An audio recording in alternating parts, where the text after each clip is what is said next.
Well, it's been several weeks now since I stopped doing the regular walking and just doing like one big walk. And I haven't really noticed a difference in the tenderness in my feet. So I don't think that it's related to the pacing around the house. So I am going to start doing that again, because one of the things that was helping with was when I wanted to snack, or if I was getting like anxious, the pacing would take place of me sitting down and just, eating. So I'm going to start doing that again. Also, I mean, that helps with, it helps with the weight loss. And I was really liking that component of my day. So my feet are going to hurt either way. So I'm going to go ahead and just start doing it again. So as I mentioned in my last video, one of the things that I need to take on soon is getting my blood work done. And I was supposed to already have had that done, but it's been really busy. And so tomorrow we are back in session for my son's homeschool co-op, and that basically takes an entire day out of the week for me. So there's going to probably need to be an adjustment to my weekly routine. I'm not likely to get a workout on that day. It's just like an adjustment again, and so I have about 3 of those a year where it's just like a routine adjustment, and then everything kind of goes back in a cycle. So I am looking forward to us being back in a routine, but a lot of the focus again is going to go off of me now and into the kids, and that's where I struggle to really keep balance with myself and my goals. Homeschooling it's not super time consuming because, again, you can spread it out the way that you want. But there's just certain times a day where sometimes it seems like it's better suited for my son. And so that means, in my productive time of the day, was that a bug? In my productive time of the day, I'm doing that instead of, exercising or doing something related to health or wellness. So hopefully I can figure out how to squeeze that into this new schedule and get some of those other things done. I need to get blood work done, and there's something else that I'm forgetting. I came out here because I'm like avoiding tasks. Monday is like my first day off. So it's like, I really want it to be like a relaxing day, and I used to have Monday be a rest day, so I didn't even work out.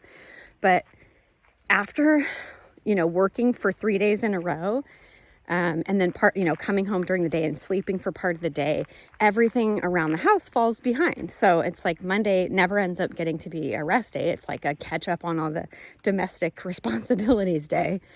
And so I was just looking around, getting overwhelmed at all the things that I needed to do today. And instead of just picking one and starting, I just started eating. So I'm like, okay, I need to go outside and walk, reset myself, and then come back in and just pick a task and start it. And it's funny how like simple these things are that we just avoid or put off. And I don't know if you're one of those people, and then I'll have times where I'm the complete opposite, where I'm like pulling the tasks toward me. I'm like, let's get everything done, but other times it's overwhelming just because there's so many and I don't know where to start. And all I have to do is just pick one. It's just pick one and start. And so that's what I'm going to do when I go back in the house. So I wanted to share one kind of exciting moment. I took the kids to the park and I grabbed the monkey bars and like pulled myself up from my core, just using some arm strength and core strength, and, wrap my legs up around the bar, like hanging upside down, like you used to do when you were a kid. And oh my gosh, it was like with such ease, like it was like I was a kid again. And it felt so good because the last several times that I had taken the kids to the park, I could barely just free hang on the monkey bars without like just aching or feeling really, really heavy. And so while my weight hasn't really changed, clearly I'm a lot stronger. And it just felt good because, now I have muscles not just to be strong, but I have muscles to play now. And, when you can play, that's the best kind of exercise. So once I get the toddler put to bed, I will film some of my workout routine And you guys can kind of see what that looks like.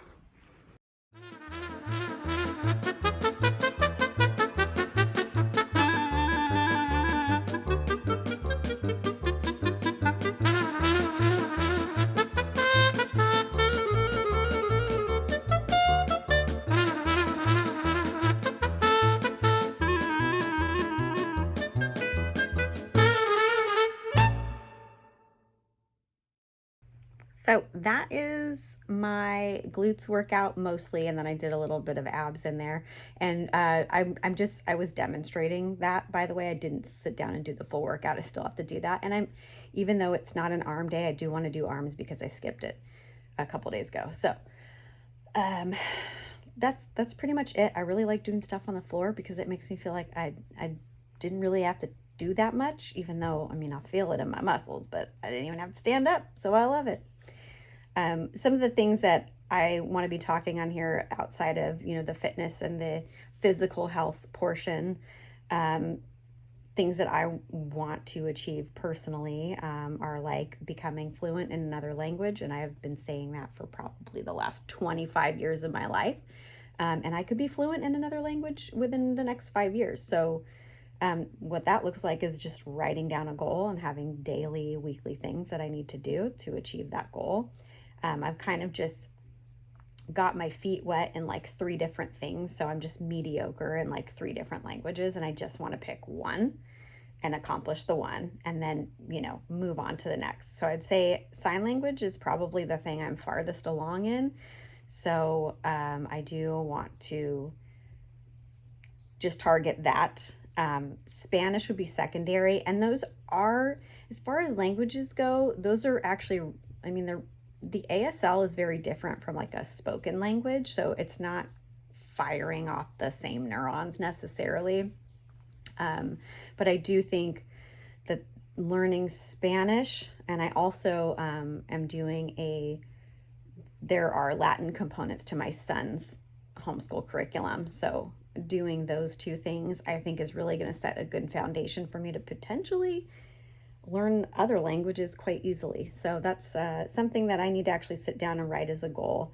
And then just generally being like a better mom, a better wife, a better friend, a better Christian. Like there's just always things that we can all be better at, and I think as you get older, especially in your 40s, it's like I have friends who are now like having babies. And so, I've got a 2-year-old, and then I've got friends who like were done having kids a long time ago. So it's kind of like you end up spending more time with the people who are kind of matching your lifestyle the closest.